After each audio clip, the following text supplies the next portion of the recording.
जय हिंद एवरीवन, कैसे हैं आप लोग। उम्मीद करते हैं आप लोग अच्छे होंगे। तो फाइनली दोस्तों इस वीडियो में हम बात करने वाले हैं बीएसएफ एचसीएम यानी दोस्तों सीएपीएफ के द्वारा बीएसएफ एचसीएम की पोस्ट निकाली गई थी, जिसमें दोस्तों सभी डिपार्टमेंट के ईएचसीएम की पोस्ट जोड़ा गया था। जैसे कि दोस्तों आप लोग जानते हैं सीआईएसएफ के, आईटीबीपी के, असम राइफल के, सीआरपीएफ के, सीआईएसएफ के सभी फोर्सों को मिलाकर आप लोग के एचसीएम की पोस्ट निकाली गई थी। इसमें दोस्तों जो भी कैंडिडेट फिजिकल पास कर लिए हैं उन कैंडिडेट की कमेंट है सर मेरा रिटर्न एग्जाम कब तक हो सकता है। चूँकि दोस्तों आरटीआई लगाया गया था, उसका क्या रिस्पॉन्स मिला है, कब तक मेरा रिटर्न एग्जाम हो सकता है, ये दोस्तों इस वीडियो में डिस्कस करने वाले हैं। चूँकि दोस्तों हमने दोस्तों एक पहले भी वीडियो बनाया था, उसमें टाइपिंग टेस्ट से रिलेटेड दोस्तों हमने आप लोग को जानकारी दिया था कि टाइपिंग टेस्ट घर वैसे कैसे सीख सकते हैं। तो ये भी दोस्तों इसी वीडियो में हम आप लोग को बताने वाले हैं। चूँकि दोस्तों टाइपिंग टेस्ट कैसे हम पास कर सकते हैं और सिलेक्शन प्रोसेस क्या है। जैसे कि दोस्तों आप लोगों ने फिजिकल क्वालिफाई कर लिया और फिजिकल के बाद आप लोग को रिटर्न एग्जाम होगा, एग्जाम के बाद आप लोग का टाइपिंग टेस्ट होगा, टाइपिंग टेस्ट होने के बाद आप लोग को डॉक्यूमेंट वेरिफिकेशन होगा, तब दोस्तों आप लोग को फाइनल सिलेक्शन होगा। लेकिन दोस्तों डॉक्यूमेंट वेरिफिकेशन के बाद आप लोग का मेडिकल होगा, तब आप लोग का फाइनल सिलेक्शन होगा। रही बात दोस्तों एग्ज़ाम आप लोग का कब तक हो सकता है और दोस्तों कैसे तैयारी करें, यानी दोस्तों रिटर्न एग्जाम हो गया या दोस्तों टाइपिंग टेस्ट हो गया या दोस्तों अपना डॉक्यूमेंट वेरिफिकेशन हो गया, इन सभी को कैसे हम अपना तैयारी कर सकते हैं, इन्हीं सभी टॉपिक पे इस वीडियो में हम बात करने वाले हैं। चूँकि दोस्तों एचसीएम की पोस्ट है, मानते हैं आप फिजिकल क्वालिफाई कर लिए हैं और दोस्तों आप रिटर्न एग्ज़ाम भी क्वालिफाई कर लेंगे, लेकिन दोस्तों फंसेंगे कहाँ आप, तो टाइपिंग टेस्ट में आप फंसेंगे। टाइपिंग टेस्ट में दोस्तों सालों की मेहनत लगती है। ऐसा नहीं है कि आप एचसीएम की पोस्ट है यानी दोस्तों हेड कांस्टेबल मिनिस्ट्रियल, ये दोस्तों कांस्टेबल और दोस्तों जीडी के हाई लेवल की ये जॉब है। चूँकि दोस्तों मान लीजिए जो टेस्टमैन हो गया, कांस्टेबल हो गया, उसके बाद दोस्तों आप लोग को जीडी के पोस्ट हो गया, इन सभी के हाई लेवल की ये जॉब है। चूँकि दोस्तों एचसीएम की पोस्ट जॉब प्रोफाइल के बारे में हम बात करें तो दोस्तों एचसीएम की जॉब प्रोफाइल के बारे में दोस्तों जैसे मान लीजिए आपने किसी भी डिपार्टमेंट में, जैसे मान लीजिए आपने सीआईएसएफ में एचसीएम की पोस्ट पर अगर सिलेक्शन ले लिया तो दोस्तों इसमें काम क्या रहता है, तो ऑफिस में बैठकर दोस्तों आप लोग को कंप्यूटर ऑपरेटर की तरह आप लोग को काम करना होगा। कौन कहाँ नहीं, ये सभी डाटाओं को दोस्तों कंप्यूटर पे ऑपरेटर करना होगा। यही सब दोस्तों आप लोग को एचसीएम की पोस्ट पे काम रहती है। ये जो प्रोफाइल आप लोग को समझ में आ गया होगा। चलिए दोस्तों हम वीडियो में आगे बढ़ लेते हैं और दोस्तों टाइपिंग टेस्ट और एग्जाम के बारे में हम सारी चीज़ें क्लियर कर देते हैं। चलिए, जैसे कि दोस्तों एचसीएम की पोस्ट यानी दोस्तों सीएपीएफ के द्वारा दोस्तों एचसीएम की पोस्ट निकाली गई है। 1760 पदों पर आप लोग की भर्ती कंप्लीट कराया जाएगा। सिलेक्शन प्रोसेस के बारे में हम सबसे पहले इस चीज़ को क्लियर कर दें कि आप लोग को सिलेक्शन प्रोसेस में आप लोग को फिजिकल हो चुका है, इसके बाद दोस्तों आप लोग को एग्जाम होगा। अब एग्जाम के बाद आप लोग को क्या होगा, तो एग्जाम के बाद आप लोग का टाइपिंग टेस्ट होगा। तो मान लीजिए हम मानते हैं कि ये दोनों चीज़ आप क्वालिफाई कर लेंगे, अगर अच्छे तरीके से अगर आप रिटर्न एग्जाम की आपकी तैयारी है तो मानते हैं आप रिटर्न एग्जाम भी क्वालिफाई कर लेंगे। लेकिन दोस्तों फंसेंगे आप टाइपिंग टेस्ट में।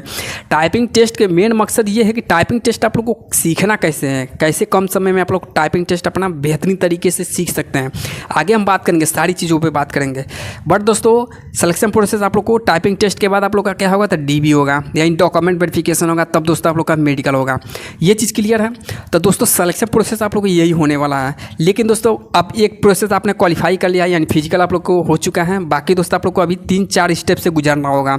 तो चारों स्टेप को कैसे हम अपने कंट्रोल में कर सकते हैं, यानी दोस्तों एक पोस्ट हम कैसे अपना ले सकते हैं, ये भी दोस्तों क्लियर करेंगे।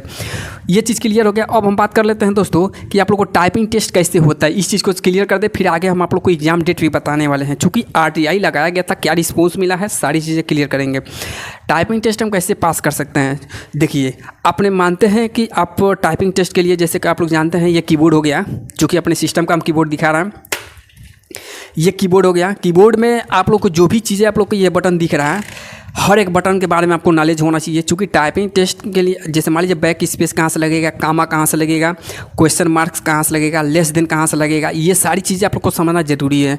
और मान लीजिए टाइपिंग टेस्ट आप जैसे मान लीजिए कंप्यूटर पर आप टाइपिंग टेस्ट दे रहे हैं, उसमें आप लोग को ये हुआ जैसे मान लीजिए आपका कामा आ गया तो कामा आप कहाँ से लेंगे, डाट वाला चिन्ह आपके कहाँ से लगाना पड़ेगा, ये सारी चीज़ें कीबोर्ड के सारी भी बटन को बारे में आपको समझना जरूरी होगा। अब जैसे मान लीजिए आपको कंप्यूटर पर बैठा दिया जाए, अब बोला जाए कि आपको टाइपिंग टेस्ट करना है, तो टाइपिंग टेस्ट टेस्ट में आप लोग को जैसे मान लीजिए ये स्पेस हो गया, इसको हम दाबेंगे स्पेस हो जाएगा, और यहाँ पे दोस्तों अपने मतलब अंगुली रख के आपको टाइपिंग टेस्ट देना होगा। तो दोनों चीज़ आप लोग को समझना बेहद जरूरी है। सभी बटन को बारे में आप लोग को समझना होगा कि कौन बटन कहाँ काम करेगी, डॉट का बटन कहाँ काम करेगी, स्पेस कहाँ से काम करेगी, ये सारी चीज़ें आप लोग को समझना जरूरी है। तो सबसे पहले दोस्तों आप लोग को कंप्यूटर पे टाइपिंग टेस्ट कैसे होगा, जैसे कि दोस्तों आप लोग जानते हैं इंग्लिश में आप लोग को 35 वर्ड पर मिनट, इंग्लिश में 35 वर्ड पर मिनट, हिंदी में आप लोगों को 30 वर्ड पर मिनट, हिंदी में 30 वर्ड पर मिनट। ये दोस्तों आप लोग को दो लैंग्वेज में आप लोग को टाइपिंग टेस्ट होगा। ये ऑप्शनल है, इसमें से आप किसी लैंग्वेज में आप टाइपिंग टेस्ट दे सकते हैं। या तो दोस्तों आप इंग्लिश में दीजिए या तो दोस्तों आप हिंदी में दीजिए। ये दो लैंग्वेज में आप लोग को टाइपिंग टेस्ट होगा। अब जिस लैंग्वेज में आपका टाइपिंग टेस्ट अच्छा होगा उसी लैंग्वेज में आप टाइपिंग टेस्ट दीजिएगा। रही बात दोस्तों कि टाइपिंग टेस्ट आप लोग को कैसे होता है, तो कंप्यूटर पे आप लोग को एक मैटर दिया जाएगा। उस मैटर में आप लोग को इतना डीपली मैटर रहता है, जैसे कि मान लीजिए कामा हो गया, डॉट हो गया, और जैसे मान लीजिए कोई वर्ड लिखा रहेगा उसके नीचे से अंडरलाइन रहता है, तो उसको कैसे हम देंगे, ये सारी चीज़ें दोस्तों आप लोग को मैटर में लिखा होगा। अब मतलब एकदम डीपली मैटर दिया जाता है। मानते हैं आप रिटर्न एग्जाम में अगर 100 बच्चे पास हो रहे हैं, लेकिन दोस्तों टाइपिंग टेस्ट में आप लोग को 15 से 20 ही कैंडिडेट पास होंगे। टाइपिंग टेस्ट बहुत खतरनाक होता है। ऐसा नहीं है कि हम आप लोग को डीमोटिवेट कर रहे हैं, लेकिन दोस्तों HCM की पोस्ट है, आप लोग अच्छी तरह से समझदार है, समझ सकते हैं HCM की पोस्ट में टाइपिंग टेस्ट कैसे होता है। यहाँ दोस्तों हम छोटे छोटे क्लिप के माध्यम आप लोग को हम बता दे रहे हैं टाइपिंग टेस्ट कैसे होता है। लेकिन दोस्तों मानते हैं आप रिटर्न एग्जाम में 100 बच्चे, एक बात करें अगर मान लीजिए 100 बच्चे क्वालिफाई होंगे रिटर्न एग्जाम में, टाइपिंग टेस्ट में आप लोग को 15 से 20 ही कैंडिडेट पास होंगे, तो दोस्तों वेटिंग लिस्ट भी आपको लगेगा। ऐसा नहीं है कि मान लीजिए 15 कैंडिडेट आपका मांग है 1760 कैंडिडेट की, आप पास हो रहे हैं 15, 20, 25, 50, 100 इतना ही पास हो रहे हैं, तो दोस्तों वेटिंग लिस्ट भी आपको जारी होगा। घबराने की बात नहीं है। ऐसा नहीं है कि आपका सिलेक्शन नहीं होगा, आप वेटिंग लिस्ट भी जारी होगा, फिर से आप टाइपिंग टेस्ट वगैरह दे सकते हैं। तो ये चीज़ आप लोग को समझना जरूरी है। जिसका कम नंबर है उसका भी वेटिंग लिस्ट में नाम आ जाएगा, आप खुद अपना टाइपिंग टेस्ट दे सकते हैं। चूँकि पिछले भर्ती के अकॉर्डिंग देखा जाए तो दोस्तों CRPF में आप लोग को वेटिंग लिस्ट भी आया था। ये दोस्तों आप लोग को समझना जरूरी है। तो दोस्तों एक मैटर दिया जाएगा, मैटर पे आप लोग को सारी चीज़ें बता दिया जाएगा। उसके बाद दोस्तों कंप्यूटर पे बैठ के आप लोग को टाइप करना होगा। और दोस्तों टाइप करना 5 शब्द मिला के, यानी दोस्तों जैसे मान लीजिए A हो गया, B हो गया, C हो गया, उसके बाद D हो गया, उसके बाद E हो गया। जैसे मान लीजिए 5 शब्द हो गया, 5 शब्दों को मिलाकर दोस्तों आप लोग को एक वर्ड हो गया, इस चीज़ को ध्यान दीजिएगा। और टोटल आप लोग को जो 350 वर्ड लिखना है वो भी दोस्तों 10 मिनट में 350 वर्ड आप लोग को कंप्यूटर पे टाइप करना है। तो टाइपिंग टेस्ट कैसे होता है ये चीज़ हमने आप लोग को क्लियर कर दिया। टाइपिंग टेस्ट पास करने के लिए सबसे पहले दोस्तों आप लोग को टाइपिंग टेस्ट कैसे सीख सकते हैं इसका वीडियो दोस्तों ऑलरेडी हम बना चुके हैं। और दोस्तों टाइपिंग टेस्ट सीखने के लिए इस चीज़ को ध्यान दीजिए, टाइपिंग टेस्ट सीखने के लिए आप लोग को अपने मोबाइल फ़ोन से भी टाइपिंग टेस्ट सीख सकते हैं। चूँकि दोस्तों मोबाइल फ़ोन से जैसे हम टाइपिंग करते हैं ये वाला टाइपिंग नहीं, आप लोग अपने मोबाइल फ़ोन से घर बैठे टाइपिंग टेस्ट कैसे सीख सकते हैं इसका वीडियो मैं ऑलरेडी बना चुका हूँ। वीडियो के डिस्क्रिप्शन में दे देंगे, वहाँ जाकर आप देख लीजिएगा, नहीं तो आई बटन में वो वीडियो मिल जाएगा, वहाँ जाकर आप देख लीजिएगा। क्योंकि दोस्तों दोनों जगह ये वीडियो प्रोवाइड करा देंगे हमने दोस्तों, वहाँ प्रैक्टिकल करके दोस्तों हम बताए हैं कि आप लोग घर बैठे अपने मोबाइल फ़ोन से टाइपिंग टेस्ट कैसे सीख सकते हैं। वहाँ दोस्तों कम खर्चे में आप लोग घर बैठे टाइपिंग टेस्ट सीख सकते हैं। और दोस्तों एक ऐप होता है प्ले स्टोर पर, किसी ऐप का प्रमोशन नहीं कर रहे हैं, बस दोस्तों एग्जाम्पल के तौर पे बता रहे हैं।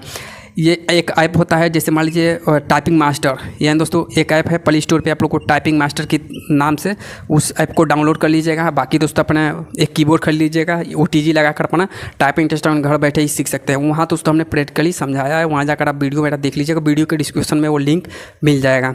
ये चीज़ क्लियर है। चलिए अब हम बात कर लेते हैं दोस्तों कि आप लोग को एग्ज़ाम कब तक होगा।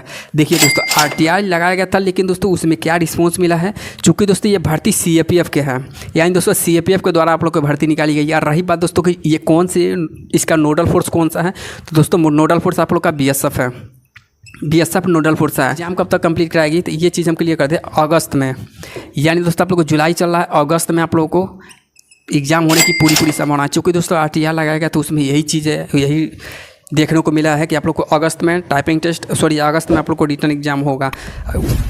उसके बाद दोस्तों आप लोग का ऐसा नहीं है कि रिटर्न एग्ज़ाम आप लोग को 1 से 2 महीना चलेगा, नहीं, आप लोग को मात्र 15 से 20 दिन के अंदर में आप लोग को रिटर्न एग्ज़ाम खत्म हो जाएगा। तो अगस्त में आप लोग को रिटर्न एग्ज़ाम कंप्लीट कराया जाएगा। ये चीज़ क्लियर है। तो दोस्तों यही था छोटा सा अपडेट जो तक पहुँचाने की कोशिश किए हैं। वीडियो अगर अच्छा लगे तो लाइक से सब्सक्राइब जरूर कीजिएगा। फिर मिलते हैं एक नई अपडेट के साथ। Thank you so much. जय हिंद, जय भारत।